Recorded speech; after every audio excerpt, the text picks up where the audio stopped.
बहुत सारे लोगों के मेंटल हेल्थ इश्यूज होते हैं लेकिन घर वाले उनको सीरियस नहीं लेते। अक्सर लोग पूछते हैं ना कि डिप्रेशन जो है ना वो अल्लाह से दूरी की वजह से होता है। डिप्रेशन आपको दीन से दूर कर देती है। जो फिजिकल एक्सरसाइजेज है वो कितनी हेल्पफुल है मेंटल डिजीज को जो है वो कंट्रोल करने के लिए। जो मेडिसिन लिखी जाती है वो या पूरी जिंदगी खानी पड़ती है। अक्सर लोगों का जब ब्रेकअप हो जाता है तो उससे भी उदासी हो जाती है, लाइफ जो है उनको फजूल लगने लगता है। अक्सर गांव में ये होता है ना कि किसी को मिर्गी हो तो वो कहते हैं कि नहीं इस पे जिन आ गए, या पश्तो में कहते हैं कि जिनको मतलब बज़ाहिर तो ऐसे लगता है कि इनको डिप्रेशन है, लेकिन वो पीरों के पास जाते हैं और मौलवियों के पास जाते हैं। सर जिसको अगर नींद नहीं आती हो वो सोने की कोशिश करता हूँ फिर भी नींद नहीं आती हो, कैसे नींद को हम बेहतर कर सकते? जो मेडिसिन लोग डिप्रेशन के लिए लेते हैं, एंग्जाइटी के लिए लेते हैं, सेक्सुअल लाइफ पे जो है ये इफेक्ट करता है। ये जो बिजली वाला इलाज है, अब ये इसमें समझने की बात ये है कि ये जो बिजली वाबड़ा वाली आ रही है ये वो वाली बिजली नहीं है, उसका झटका नहीं लगता। आज पॉडकास्ट हमारा थोड़ा सा डिफरेंट है। आजकल डिप्रेशन, स्ट्रेस, एंजाइटी बहुत आम है। एक रिपोर्ट के मुताबिक 70% यंग जनरेशन डिप्रेशन, स्ट्रेस या एंजाइटी का शिकार है। तो इसी वाले से हमने इनवाइट किया डॉक्टर उसामा राशिद काजी को, जो कि काजी साइकेट्रिक क्लिनिक में प्रैक्टिस कर रहे। इनसे हम इस मुतालिक हम डिस्कशन करेंगे। अस्सलाम वालेकुम। वालेकुम अस्सलाम। Thank you for inviting me on the show. Doctor साहब आप अस्सलाम वालेकुम मेरी तरफ से भी थैंक्स फॉर कमिंग, क्योंकि बहुत अहम इशू है ये डिप्रेशन का। ज़्यादातर लोग जो है वो इस बारे में नहीं जानते और बहुत कम लोगों को पता होता है। तो आप अपना अगर एक छोटा सा इंट्रोडक्शन करा दे तो बहुत अच्छा हो जाएगा। अच्छा, थैंक यू यार। मेरा नाम डॉक्टर उसामा है और मैं इधर एबटाबाद में काजी साइकेट्रिक क्लिनिक में प्रैक्टिस कर रहा हूँ। मैंने अय्यूब मेडिकल कॉलेज से ग्रेजुएट किया, उसके बाद मैंने अपनी जो साइकेट्री की ट्रेनिंग है वो CMH से हासिल की और उसके बाद जो है मैं अपने क्लिनिक में एज अ साइकेट्रिस्ट काम कर रहा हूँ। जैसा कि कैफ़ी ने इंट्रोडक्शन में बताया कि मेंटल हेल्थ इश्यूज़ बहुत ज़्यादा हैं, 70% अवाम में जो है वो हैं, लेकिन सबसे ज़्यादा जो बदकिस्मत बात यह है वो ये है कि हमारी अवाम में अवेयरनेस नहीं है इस मामले पे। जी सर, मेरा नेक्स्ट क्वेश्चन इसी से मुताल्लिक है कि बहुत सारे लोगों को इश्यूज होते हैं, मतलब कि मेंटल हेल्थ इश्यूज होते हैं लेकिन घर वाले उनको सीरियस नहीं लेते। अक्सर लोग कहते हैं कि ये जो है अपनी बात मनाने के लिए इस तरह की हरकतें कर रहा है, या फिर जो है वो कोई काम हमसे करवाना चाहता है अपना, तो इसको सीरियस नहीं लेते। तो वो कौन सी निशानियां है मेंटल हेल्थ की एक बंदे में कि जिससे पता चले कि हाँ इसको जो है वो ये डिप्रेशन है, एंग्जाइटी है, या फिर और कोई मेंटल इशू है इसको? आपने बहुत अच्छा सवाल किया है कि अक्सर घर में कोई एक पेशेंट होता है और उसको कोई ना कोई अलामात आ रही होती हैं जिसमें उसका जो बिहेवियर होता है, जो उसका रवैया होता है थोड़ा सा तब्दील हो जाता है और घर वाले कहते हैं कि ये अटेंशन सीकिंग बिहेवियर है, या ये ज़िद कर रहा है, या ये जानबूझ कैसे कर रहा है। तो देखो, मेंटल हेल्थ में दो चीज़ें होती हैं, एक होती है न्यूरोसिस और एक होती है साइकोसिस। ठीक है जी सर। न्यूरोसिस क्या होता है? जिसमें इंसान का हकीकत के साथ राब्ता रहता है। ठीक है, उसमें जो अमराज आ जाते हैं वो आ जाते हैं डिप्रेशन, एंग्जाइटी, OCD, फोबियाज। ठीक है, दूसरा जो मसाइल हैं वो होते हैं साइकोसिस। साइकोसिस में ये होता है कि आपका हकीकत से राब्ता मुनक़ता हो जाता है। अब एक बंदा है जो कि पहले बहुत एक्टिव था और अब अचानक से उसकी एक्टिविटी कम हो गई है, अपने दोस्तों से मिलना छोड़ दिया, उसने खाना पीना कम कर दिया है। तो इंसान की ये वाली जो पहलू हैं ये अगर ख़राब होते हैं तो ये डिप्रेशन में या एंग्जाइटी में, इसमें ये चीज़ें फंक्शनैलिटी उसकी ख़राब हो जाती है। लेकिन अगर साइकोसिस की बात करें तो उसमें ये होता है कि आपकी जो सोच है या आपकी हकीकत के साथ राब्ता मुनक़ता हो जाता है। अब ये बात कि उसको सीरियस नहीं लिया जाता, तो इसमें मसला जो है वो ये है कि अवेयरनेस नहीं है। लोगों को पता ही नहीं है कि यार ये चीज़ें ज़हनी बीमारी हैं। वो कहते हैं कि जी कुछ जिन्नात हैं या ये ज़िद कर रहा है या कोई भी उस पर लेबल लगा देते हैं। सबसे पहला काम ये कि हमें अवेयरनेस देने की ज़रूरत है लोगों को। बिल्कुल सर। सर ये मेंटल हेल्थ के हवाले से एक बात है, जो जिसको मतलब कि मेंटल हेल्थ का इशू हो तो वो क्या सर उसको फिज़िकल हेल्थ पे असर पड़ सकता है? अगर पड़ सकते हैं तो इसको हम और कम कैसे कर सकते हैं? ठीक है, देखो, जो आपका जिस्म है उसको कंट्रोल कौन करता है? आपका दिमाग करता है। बिल्कुल सर। अगर दिमाग में कोई ना कोई बीमारी हो जाती है, नफ्सियाती बीमारी हो जाती है, तो उसके साथ बहुत सारे चांसेस हैं कि आपको फिजिकल बीमारी भी हो। डिप्रेशन का एक पेशेंट आ जाता है और उसको इतना सिवियर डिप्रेशन है कि उसको खाने पीने का दिल ही नहीं कर रहा, उसका वेट लूज होना शुरू हो जाएगा, उससे वीकनेस होना शुरू हो जाएगी। तो इसी तरह हमारे जो नफ्सियात के मरीज़ होते हैं, जो ज़हनी अमराज के मरीज़ होते हैं, वो अपने आप को नुकसान पहुंचा सकते हैं। तो वो फिज़िकली अपने आप को नुकसान पहुंचा सकते हैं, खाना पीना कम होने की वजह से वीकनेस हो सकती है, इसी तरह के बहुत से मसाइल हो जाते हैं।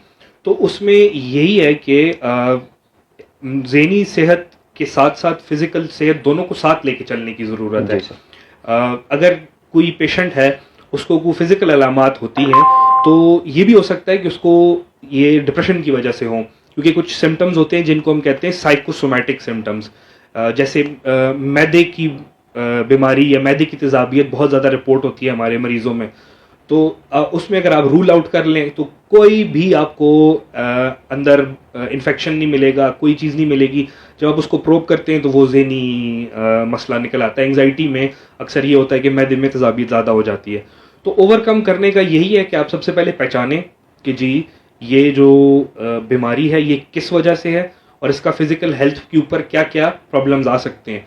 तो जब आपको पता होगा कि ये बीमारी क्या है और उसको कैसे डील करना है, तो फिर आप साथ साथ मेंटल हेल्थ के साथ साथ फिजिकल हेल्थ को भी आप अपनी इम्प्रूव कर सकते हैं। सर अक्सर मेंटल हेल्थ इशू जिसको हो वो ज़्यादा जाना चाहते हैं साइकोलॉजिस्ट की तरफ कंसल्टेशन के लिए। आया कंसल्टेशन ज़्यादा बेहतर है या जो साइकेट्रिस्ट जो मेडिसिन लिखते हैं वो ज़्यादा बेहतर है? ठीक है, ये बहुत अच्छा सवाल है आपका। देखो, साइकोलॉजिस्ट जो है वो भी मेंटल हेल्थ प्रोफेशनल्स होते हैं, उनका काम भी ज़हनी अमराज को डील करना होता है। लेकिन अगर आप ये कहें कि हर बात का या हर बीमारी का इलाज काउंसलिंग से होगा या साइकोलॉजिस्ट के पास जाने से होगा, तो ये बात ठीक नहीं है। ठीक है, कुछ बीमारियां ऐसी हैं जिनमें पहला काम ये करना होता है कि आप साइकोलॉजिस्ट से बात करते हैं, आप बेहतर हो जाते हैं। लेकिन कुछ बीमारियां ऐसी हैं जैसे स्किज़ोफ्रीनिया है, या जिसको उर्दू में शिज़ोफ्रीनिया भी कहा जाता है, उसमें आपका हकीकत से लिंक बिल्कुल ख़त्म हो जाता है। उसमें आप साइकोसिस उसको हम कहते हैं, उसमें साइकोलॉजी का रोल है लेकिन फर्स्ट लाइन रोल नहीं है। उसमें यह कि आप जब तक दवाई नहीं देंगे, जब तक उसके ब्रेन में जो केमिकल्स हैं वो बेहतर नहीं होंगे, तब तक वो मरीज़ ठीक नहीं हो सकता। तो ये तो कहना कि हर चीज़ का इलाज साइकोलॉजिस्ट कर सकता है, तो इसको दूसरे अल्फाज में ये कहा जा सकता है कि बुखार का इलाज बातों से हो सकता है, नहीं हो सकता। तो इसीलिए ज़हनी बीमारियां भी ऐसी हैं कि कुछ जो हैं वो साइकोलॉजिस्ट के पास जाके उनका बेहतरीन हल हो सकता है, लेकिन कुछ ऐसी हैं जिनका बेहतरीन हल नहीं हो सकता। अब किसको जाना चाहिए साइकोलॉजिस्ट के पास, किसको नहीं जाना चाहिए, ये एक साइकियाट्रिस्ट को तय करना चाहिए, क्योंकि साइकियाट्रिस्ट एक एमबीबीएस डॉक्टर होता है, उसके बाद वो साइकियाट्री में स्पेशलाइजेशन करता है। वो बेहतर बता सकता है कि किसको साइकोलॉजिस्ट की ज़रूरत है, किसको दवाइयों की ज़रूरत है। सर साइकियाट्रिस्ट के पास जो पेशेंट जाता है वो लाजमी बात है साइकियाट्रिस्ट मेडिसिन पे वो करते हैं ना, मेडिसिन पे लगा देते हैं। अक्सर ये सुनने में आ रहा है कि जो मेडिसिन लिखी जाती है वो या पूरी ज़िंदगी खानी पड़ती है, या तो अगर पूरी ज़िंदगी नहीं है तो सालों साल जो है ना वो खानी पड़ती है। तो ये भी सुनने में आ रहा है कि अगर छोड़ दे तो बंदे की हालत या पेशेंट की हालत जो है ना और ख़राब होती जाती है। तो इसके बारे में आपका क्या ख्याल है? मैं आपसे एक सवाल पूछता हूँ, एक ब्लड प्रेशर का मरीज़ है, उसकी अब दवाई बंद कर दें तो क्या होगा? ब्लड प्रेशर उसका कंट्रोल नहीं होगा। बिल्कुल। एक शुगर का मरीज है, उसकी दवाई बंद कर दें या उसकी इंसुलिन आप बंद कर दें तो क्या उसकी शुगर कंट्रोल रहेगी? नहीं रहेगी। एक दिल का मरीज है जिसका ऑपरेशन हो चुका है और उसके बाद भी उसको दवाइयाँ खानी है, अगर वो दवाई बंद कर देगा तो क्या उसका दिल ठीक काम करेगा? नहीं करेगा। उन बीमारियों में हम कभी भी ऐसा सवाल नहीं करते कि सारी ज़िंदगी दवाई खानी है, क्यों खानी है। वो मरीज़ सारी ज़िंदगी दवाई खाएगा, लेकिन जब नफ्सियाती बीमारियों की बात आती है तो यहाँ पे हमारा सवाल ये होता है कि जी सारी ज़िंदगी दवाई खानी पड़ेगी, कोई और रास्ता नहीं है, सारी ज़िंदगी तो बहुत मुश्किल है। तो बेहतर ये है कि जो नफ्सियाती बीमारी है उसके साथ जो शर्मिंदगी वाला अंसर है उसको हम ख़त्म करें और इसको नॉर्मलाइज करें कि अगर सारी ज़िंदगी भी दवाई खानी पड़ती है और उसके साथ आपकी क्वालिटी ऑफ लाइफ बेहतर हो रही है तो क्यों नहीं। सर बात हो गई साइकोलॉजिस्ट की और इस तरह जो है वो साइकाट्री की, मेडिसिन और कंसल्टेशन दोनों की बात हो गई। जो फिजिकल एक्सरसाइजेज है वो कितनी हेल्पफुल है मेंटल डिजीज़ को या मेंटल इलनेस को जो है वो कंट्रोल करने के लिए? फिजिकल जो एक्सरसाइज है, फिजिकल जो अपने ऊपर प्रेशर डालना है फिजिकली, वो बहुत अच्छा रोल प्ले करता है। बहुत सारी बीमारियों में तो हम शुरू में ये कहते हैं, जैसे डिप्रेशन हो गई तो उसमें हम जो माइल्ड किस्म की डिप्रेशन है उसमें तो हम कहते हैं कि आप कोई एक्सरसाइज शुरू करें, कोई वॉक शुरू करें। तो उससे ये होता है कि बॉडी में एंडोर्फिन्स रिलीज होते हैं। एंडोर्फिन क्या होते हैं? एक हार्मोन होता है जो कि इंसान को मुतमईन करता है, खुशी देता है। तो एक्सरसाइज तो बहुत ज़रूरी है कि आपकी जो मेंटल हेल्थ है उसके लिए एक्सरसाइज करना तो जिसे कहते हैं बहुत ज़बरदस्त है। जी सर। और एंजाइटी और डिप्रेशन जो है ना, उसमें स्टार्ट में इस तरह होता है कि बंदे को लगता है कि मैं खफा हूँ, तो हमें पता कैसे चलेगा कि इसको जो है वो डॉक्टर के पास जाना चाहिए? वो कौन सी निशानियाँ जो है वो बताती है कि इस बंदे को अब डॉक्टर से जो है वो कंसल्ट करना चाहिए, किसी साइकाट्रिस्ट के साथ या किसी साइकोलॉजिस्ट के साथ? ठीक है। डिप्रेशन का जो डायग्नोस्टिक क्राइटेरिया हमें चेक करने की ज़रूरत है ना। देखो, डिप्रेशन का जो डायग्नोस्टिक क्राइटेरिया है वो ये है कि आपको जिन कामों में पहले दिल लगता था उन कामों में दिल ना लगना, बहुत ज़्यादा उदासी महसूस होना, बहुत ज़्यादा आपकी खाने पीने में तब्दीली आना, या बहुत ज़्यादा खाना शुरू कर दें या बिल्कुल खाने में कमी आ जाए। इसके साथ साथ थकावट का महसूस होना, मनफी ख्यालात आना, शर्मिंदगी महसूस होना, ये सारे सिम्टम्स डिप्रेशन के हैं। अब कब जाना चाहिए और कब वो डायग्नोज होती है? कम अज़ कम 2 हफ्ते तक ये सब अलामात आपको आए और इसके साथ साथ आपकी जो डेली की ज़िंदगी है वो मुतासिर होना शुरू हो जाए। अंग्रेज़ी में एक लफ्ज़ इस्तेमाल करते हैं, फंक्शनल इम्पेयरमेंट। अगर आप डिप्रेशन की अलामात हैं और साथ साथ आपकी फंक्शनल इम्पेयरमेंट है कि आप अपने फंक्शन जो डेली लाइफ के हैं वो नहीं कर पा रहे हो, तो फिर आपको जो है वो डॉक्टर के पास जाना चाहिए। तो इसमें देखो दोनों किस्म की सिम्टम्स हैं, इसमें उदासी के भी हैं, खफा रहने के भी हैं, मनफी ख्यालात भी हैं, जिस्म में थकावट भी है, खाना पीना तब्दील। तो फिजिकल और मेंटल दोनों सिम्टम्स इसमें साथ साथ हैं। डॉक्टर साहब, एक लाइटर साइड पे क्वेश्चन है कि अक्सर लोगों का जब ब्रेकअप हो जाता है तो उससे भी उदासी हो जाती है उनमें और उन लाइफ जो है उनको फजूल लगने लगता है, तो उनको भी क्या साइकोलॉजिस्ट से कंसल्ट करना चाहिए, या फिर अगर आप कोई मतलब उनको एडवाइस देना चाहे कि आप ये काम करें तो आप इंशाल्लाह जो है वो रिकवर कर जाएंगे, या फिर कोई उसका टाइम मुख्तस होता है कि इतने टाइम में बंदा जो है वो रिकवर कर जाता है? आपकी दिल की बात है। ठीक हो गया। आजकल जैसे नौजवानों में बहुत ज़्यादा ये चीज़ कॉमन है कि रिलेशनशिप्स होते हैं और हम उस चीज़ पे बात नहीं करते कि वो ठीक है गलत है, वो एक अलग डोमेन है। हम इस पे बात करते हैं कि उससे गुजर के कैसे अपने आप को बेहतर करना है। तो सबसे पहली बात ये है कि अगर आपके साथ कोई ऐसा वाक़या हो जाता है तो आप सबसे पहले तो ये कि अपने आप को बिज़ी कर लें, एक कोई ना कोई एक्टिविटी, कोई हॉबी, बुक रीडिंग कर लें, कुछ स्पोर्ट्स शुरू कर लें, एक्सरसाइज शुरू कर लें। पहली बात तो ये कि आपका माइंड जो है वो डाइवर्ट होगा तो आपको वो ख्यालात नहीं आएंगे। आप जो है कोई नई एजुकेशनल क्वालिफिकेशन की तरफ जाना शुरू कर दें, कुछ ना कुछ आप करें तो उससे आपकी अटेंशन डाइवर्ट हो जाएगी। लेकिन अगर उसके करने के बावजूद भी अपने आप को अटेंशन डाइवर्ट करने के बावजूद भी प्रॉब्लम्स आ रहे हैं, और फिर उसमें ये देखना है कि उसमें वही बात है कि कितनी नोयत उसकी ज़्यादा है, कितनी उदासी ज़्यादा है। अगर उसमें उदासी बहुत ज़्यादा हो जाती है और वो डिप्रेशन के क्राइटेरिया पे उतरता है तो फिर उसको साइकोलॉजिस्ट या साइकेट्रिस्ट के पास जाना चाहिए। लेकिन अगर उसकी जो फंक्शनल इम्पेयरमेंट नहीं हो रही और वो ज़िंदगी अपनी ठीक गुजार रहा है तो उसको अपने लाइफस्टाइल मॉडिफिकेशंस के साथ जो है वो बेहतरी लाने की कोशिश की जाए। अब मसला जो सारा होता है वो पर्सपेक्टिव का होता है ना, कि अगर मैं सुनता हूँ किसी का ब्रेकअप हुआ है या किसी का रिलेशनशिप ख़त्म हुआ है, तो आपको ये देखना चाहिए कि वो इस चीज़ को कैसे परसीव कर रहा है। अगर वो उसको बहुत ज़्यादा सेंसिटिव है और बहुत ज़्यादा उसको अपने ऊपर हावी कर रहा है तो फिर हो सकता है कि उसको ज़हनी मसाइल हों और उसका फिर हल तलाश किया जाए। सर, इसने सवाल किया ब्रेकअप के हवाले से ना, मैं ज़रा इसको इस्लामिक टच देना चाहता हूँ। आजकल इस्लामिक टच का बिल्कुल, हाँ। एक सवाल है सर, अक्सर लोग पूछते हैं ना, डिप्रेशन जो है ना वो अल्लाह से दूरी की वजह, अल्लाह से दूरी है, दूरी की वजह से होता है। आया इसमें क्या सदाकत है सर, आप बेहतर जान सकते हैं, बता सकते हैं सर। ठीक है यार, देखो जो ये बीमारी है इसके ऊपर तहकीक हुई है कि डिप्रेशन एक बीमारी है और जो नफसियाती बीमारियां हैं वो बीमारियां हैं। अब कोई ना कोई वजह उन्होंने देखी होगी और इसको बीमारी कहा होगा, ठीक हो गया। अगर ये सिर्फ दीन से दूरी होती तो हम इसको फिर तहकीक इसको ना बताती कि यार ये बीमारी है। तो महज ये कहना कि ये दीन से दूरी है ये बहुत गलत बात है, ठीक हो गया। मेरा मानना ये है कि डिप्रेशन आपको दीन से दूर कर देती है। जब आप डिप्रेशन की बीमारी का शिकार होते हैं तो आपका कोई काम करने का दिल नहीं कर रहा होता, तो उस वक्त मनफी ख्यालात आ रहे होते हैं। और कभी कभी कुछ बीमारियां ऐसी हैं जिसमें मजहब के बारे में भी बहुत मनफी ख्यालात आ रहे होते हैं। तो अगर एक बंदा इसको डिप्रेशन हो गया है तो वो एक्टिविटी उसकी कम हो गई है, वो नमाज पढ़ना बंद कर देता है, उसका किसी चीज में दिल नहीं लगता। तो ये कहना कि दीन से दूरी डिप्रेशन है, मैं कहता हूं कि डिप्रेशन की वजह से दीन से दूरी हो जाती है।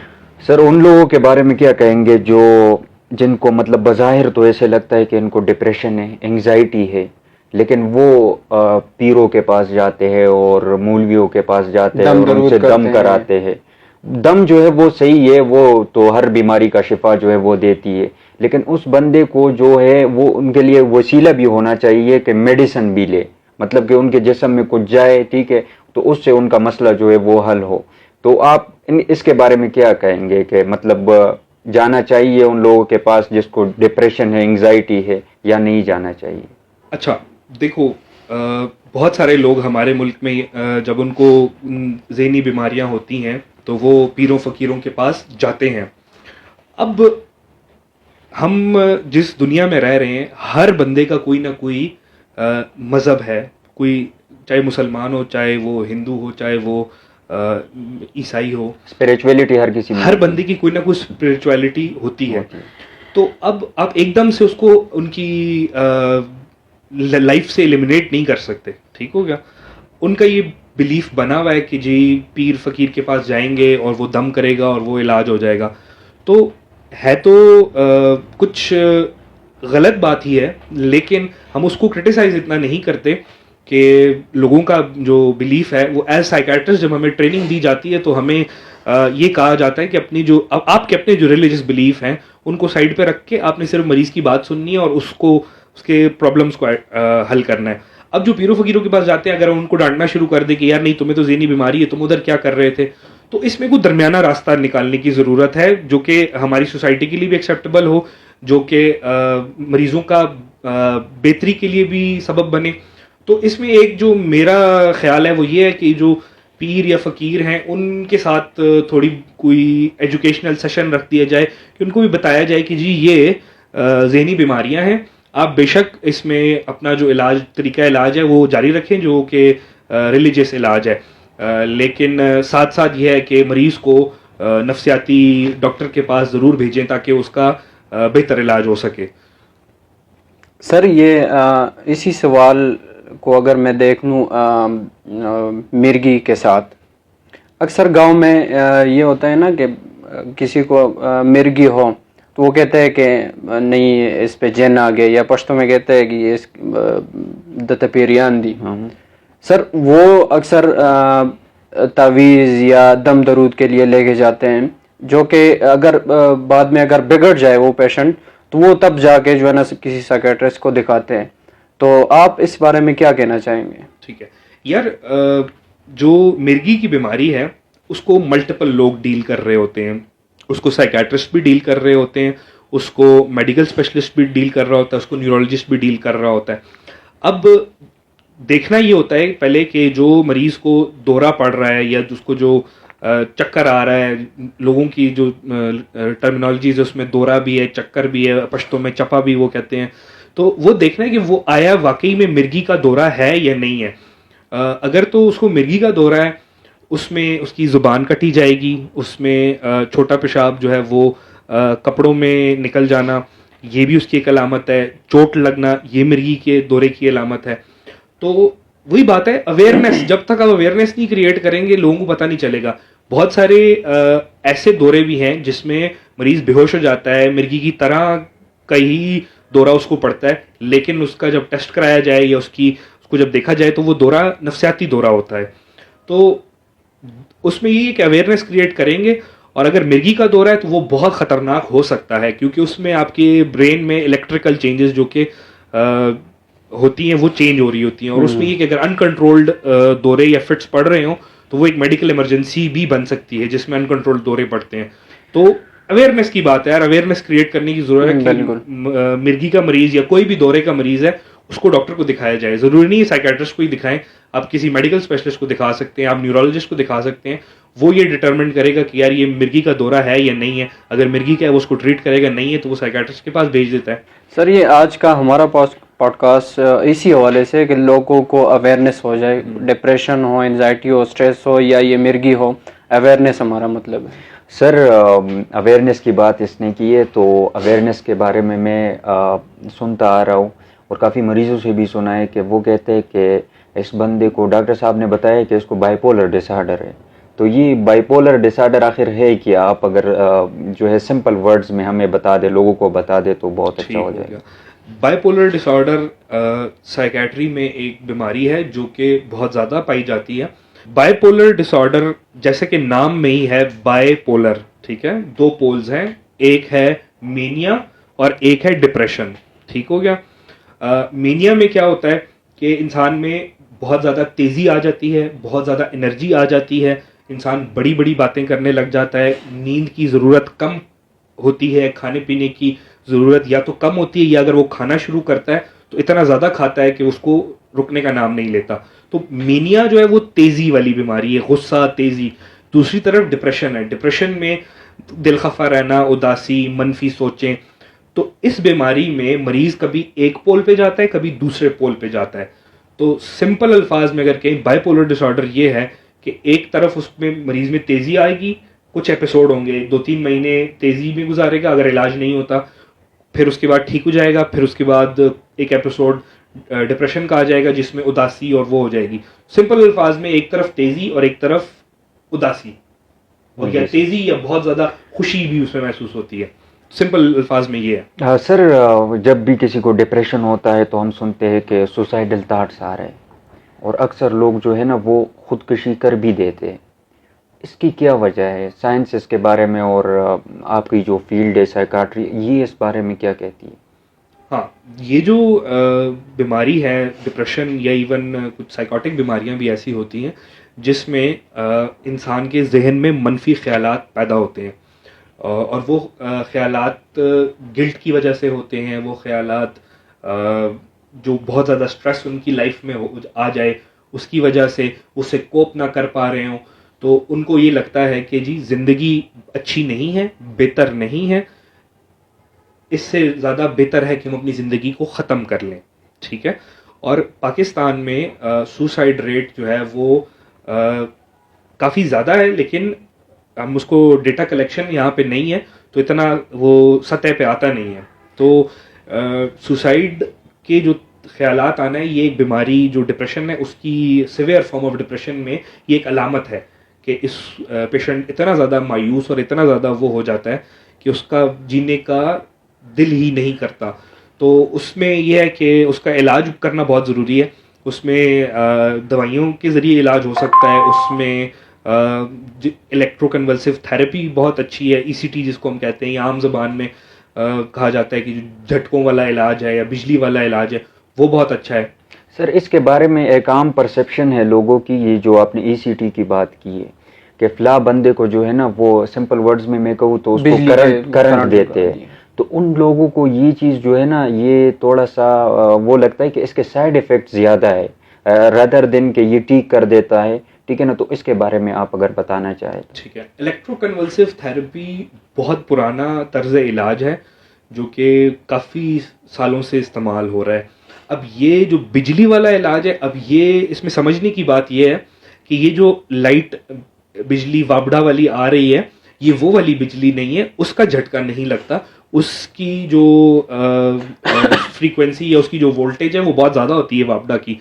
ये जो तर्ज इलाज है ये ख़ास मशीन के थ्रू होता है जो कि बहुत हल्का सा करंट पास करती है, और इतना ही करंट पास करती है जितना इंसान के लिए ज़रूरी होता है।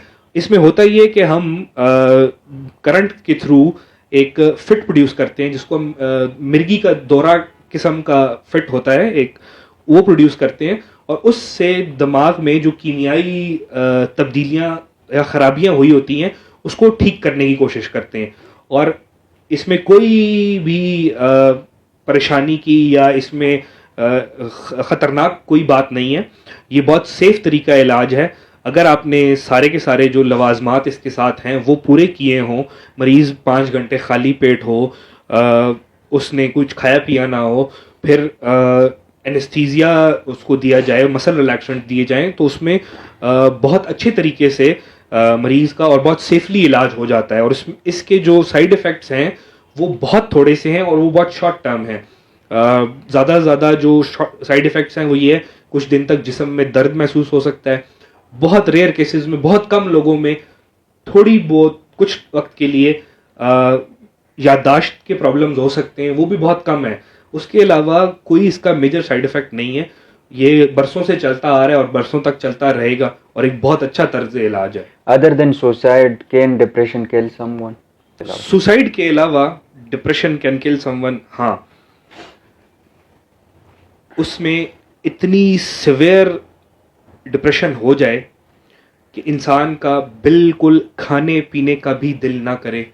और बहुत सारे केसेस मैंने खुद अपने कैरियर में देखे हैं जो कि डिप्रेस होते हैं, सुसाइडल नहीं होते, कोई उनको ज़हन में ये ख्याल नहीं आता सुसाइड का, खाना पीना छोड़ देते हैं, बिस्तर पे आ जाते हैं और कुछ नहीं खाते, ना पानी पीते हैं, उनको ज़बरदस्ती भी खिलाने की कोशिश करो वो नहीं खाते, और अल्टीमेटली यही होता है कि वो वीकनेस का शिकार हो के, और उसका अगर डिप्रेशन का इलाज नहीं होता तो उनकी डेथ हो जाती है।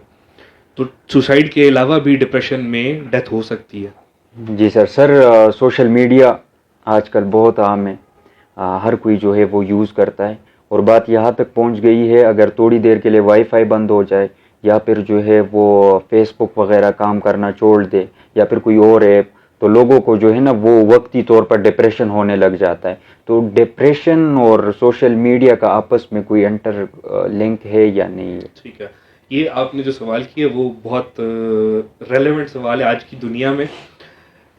सोशल मीडिया के साथ डिप्रेशन इतना ज़्यादा नहीं है, उसके साथ एंग्जाइटी बहुत ज़्यादा है।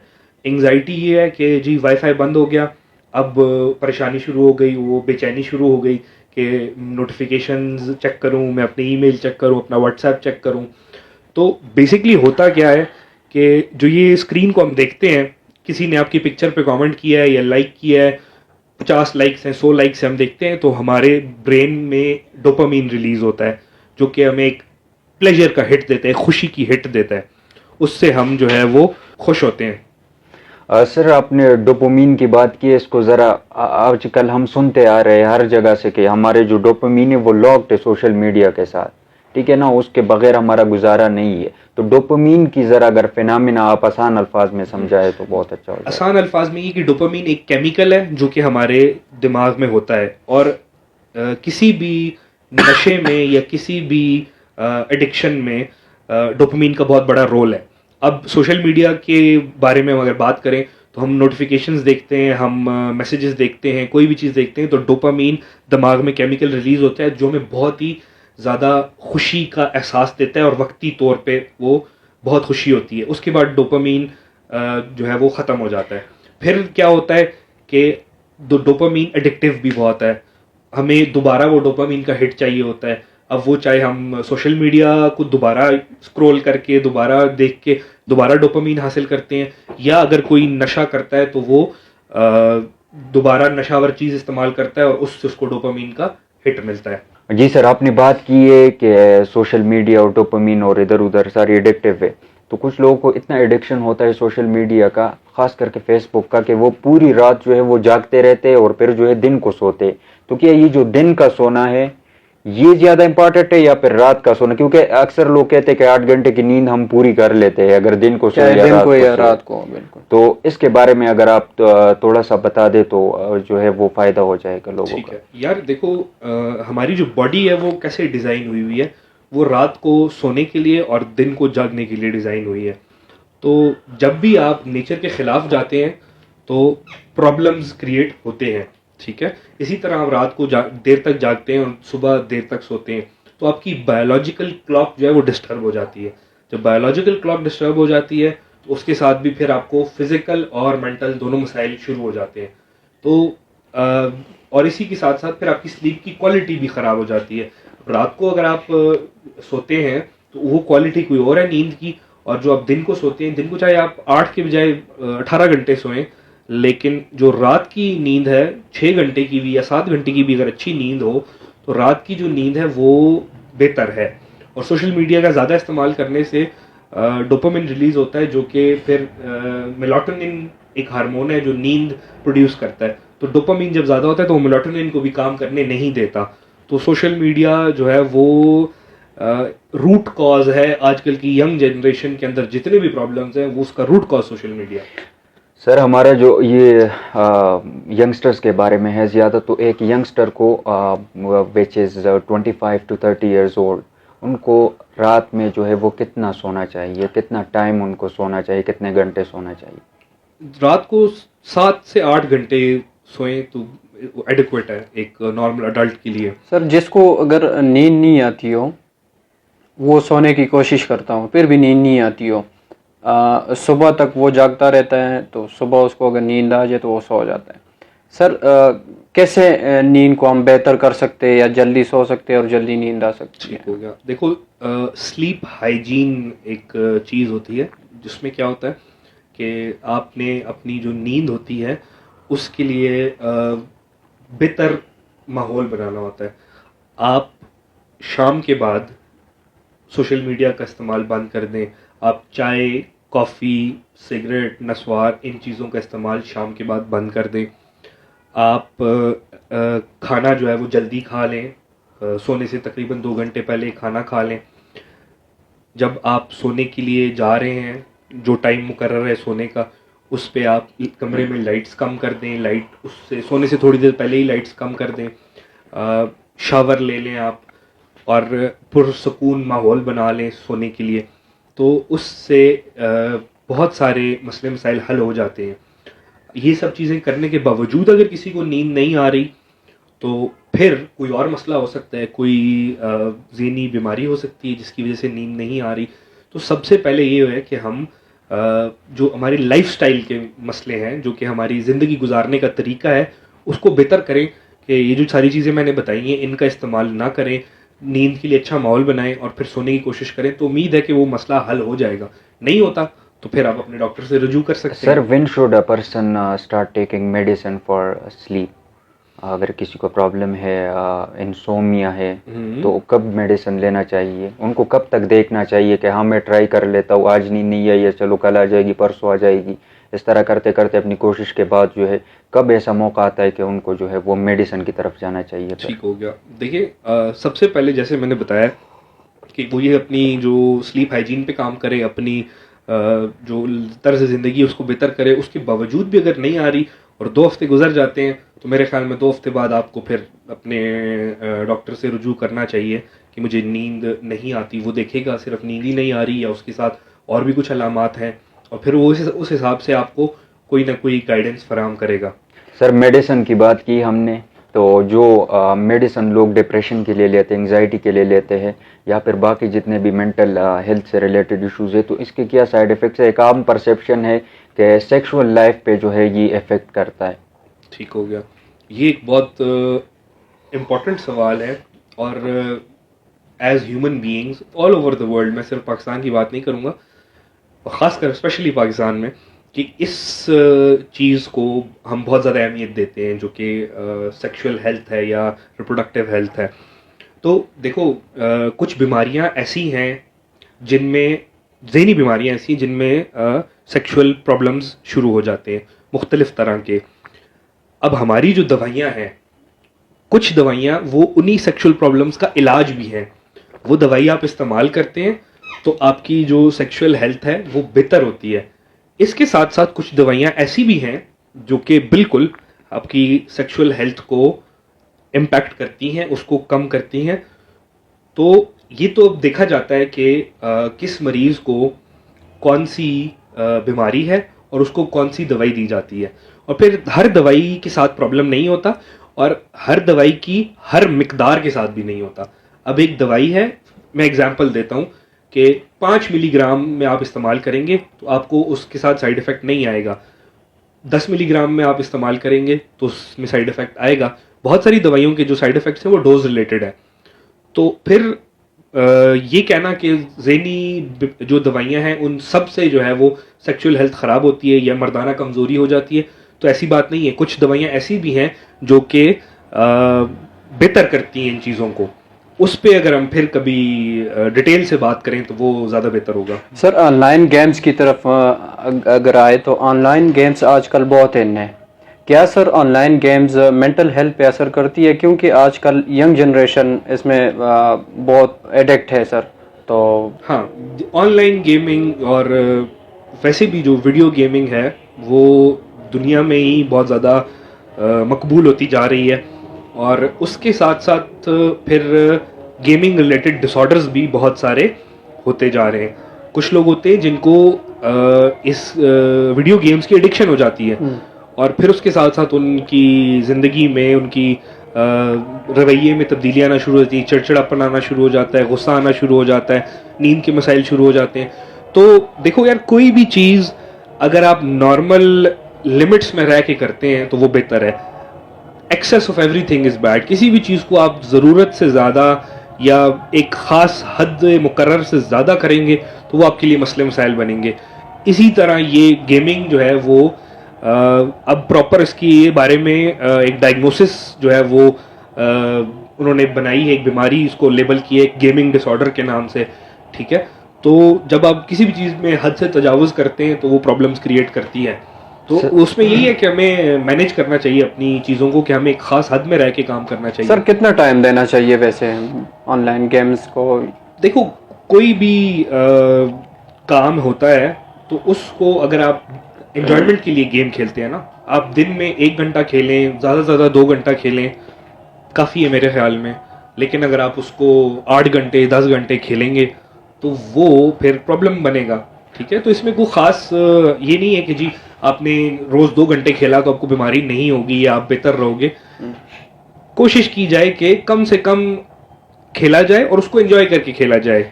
सर अपने इस जो नशिस्त है इसको समेटते हैं अभी। आखिरी क्वेश्चन है मेरा, विच इज़ आखिर में आया है माइंड में, लेकिन that question is very much important.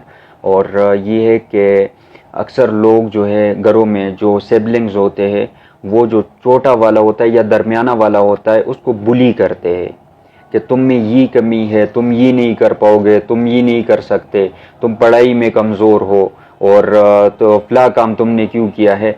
Different type से बुलिंग के ना, तो क्या ये बुली करना जो है नुकसानदेह है उनके लिए, या फिर जाके वो इससे जो है वो मोटिवेट होगा कि मतलब आगे जाने के लिए उसके लिए हेल्पफुल होगी? इस बारे में आप क्या कहें? ठीक है, पहली बात जो आपने की सिबलिंग राइवलरी, बिल्कुल सिबलिंग राइवलरी मौजूद है। बड़े और छोटे बच्चे के दरमियान एक सर्द जंग या एक जंग लगी रहती है, ठीक है। इसमें अब जो रोल है वो माँ बाप का है कि वो दोनों बच्चों को या जितने भी बच्चे हैं उनको इक्वल इंपॉर्टेंस और इक्वल टाइम दें, ठीक है।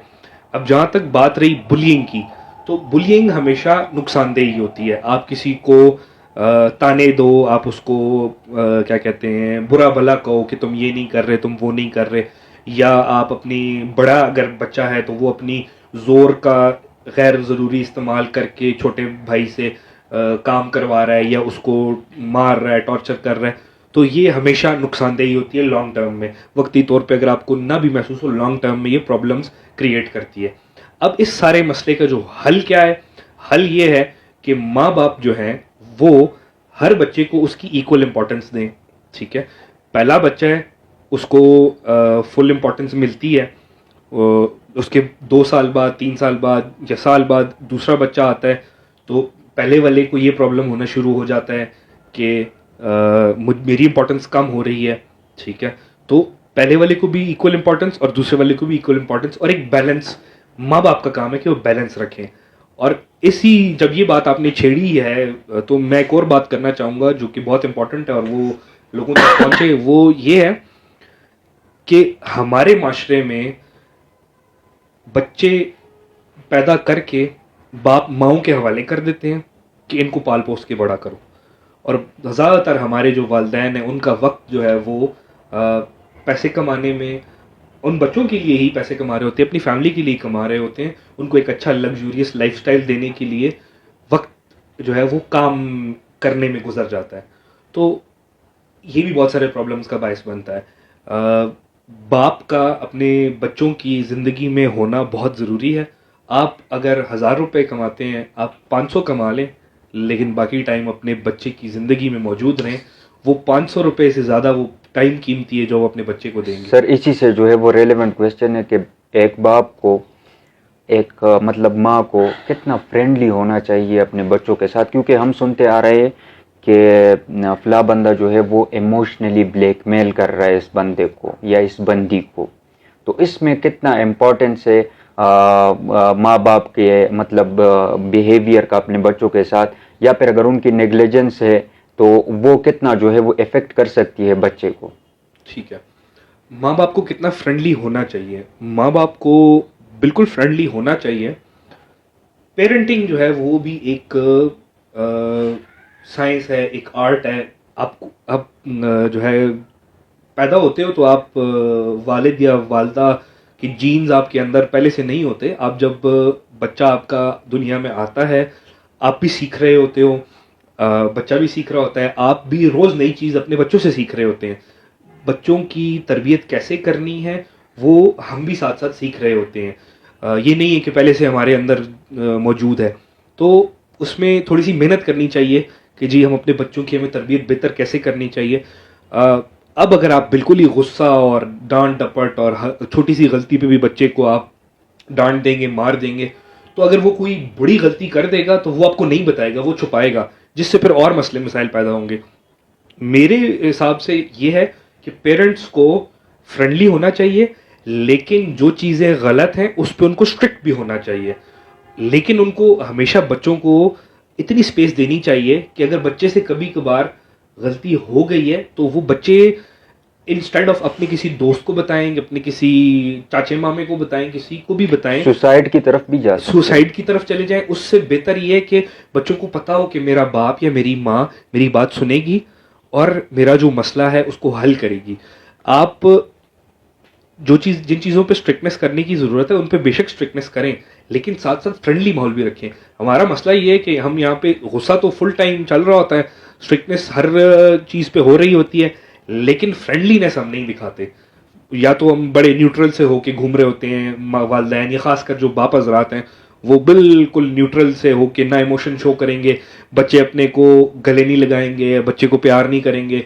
एक हद से जब बच्चा बड़ा हो जाता है तो उसको ज़ुबान से इज़हार नहीं करेंगे, हालांकि दिल में उस बच्चे की बहुत मोहब्बत होगी, लेकिन ज़ुबान से इज़हार नहीं करेंगे, कभी उसको दो अच्छे अल्फाज नहीं कह देंगे, या कभी उसके जी माथे पे उसको प्यार दे के बताएं कि जी तुम मेरे लिए इम्पोर्टेंट हो। तो मसला ये है कि हम स्ट्रिक्टनेस तो करते हैं लेकिन फ्रेंडलीनेस जो है वो नहीं करते, वो करनी चाहिए। सर आखिर में अगर आप कोई मैसेज देना चाहे to all of those people who are suffering from mental illness. Mental illness से जो भी सफ़र कर रहे हैं उनके लिए मेरा ये मैसेज है, और उनके साथ जो उनके लवाकिन हैं और उनके जो फैमिली मेम्बर्स हैं उनके लिए भी ये मैसेज है कि बराए मेहरबानी ज़हनी अमराज को शर्मिंदगी ना महसूस करें, उसको कोई कमतर होना ना महसूस करें।